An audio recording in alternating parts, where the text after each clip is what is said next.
জোয়ার উত্তাপ্পাম বানাতে আমি এখানে নিয়ে নিয়েছি ভেজানো মুগের ডাল। মুগের ডাল সারা রাত জলে ভিজিয়ে রেখেছিলাম। নিয়েছি 3 কলি রসুন, নিয়েছি কাঁচা লঙ্কা, ছোট আদা টুকরো আর সল্ট। এখানে নিয়ে নিয়েছি আমি কিছু চপ করা ভেজিটেবলস।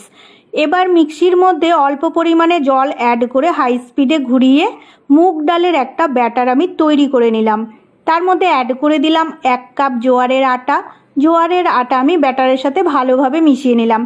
তারপরে অ্যাড করে দিলাম আমি কসুরি মেথি। সেই কসুরি মেথিও আমি ভালোভাবে মিশিয়ে নিলাম ব্যাটারের সাথে। ওদিকে তাওয়া গরম হতে বসিয়ে দিয়েছিলাম। তাওয়া গরম হয়ে গেলে তাতে আমি ব্রাশ করে দিয়েছি organic cold pressed sunflower oil. তারপরে ব্যাটার স্প্রেড করে দিলাম তাওয়ার উপরে, আর টপিংয়ে ছড়িয়ে দিলাম গ্রেট করা গাজর, কুচনো পেঁয়াজ, ক্যাপসিকাম। এক পিঠ ভালোভাবে সেঁকা হয়ে গেলে উল্টো পিঠও আমি ভালোভাবে সেঁকে নিলাম। ব্যাস তৈরি হয়ে গেল হেলদি টেস্টি জোয়ার উত্তাপ্পাম। এই উত্তাপ্পাম আমি এনজয় করেছি ফ্যামিলির সাথে ব্রেকফাস্টে। এইভাবে আপনারাও বানিয়ে নেবেন আর এনজয় করবেন ফ্যামিলির সাথে। আমার এই রেসিপি যদি আপনাদের ভালো লেগে থাকে তাহলে লাইক দেবেন, কমেন্টে জানিয়ে যাবেন আর শেয়ার করে দেবেন আপনার প্রত্যেকটা বন্ধুর সাথে।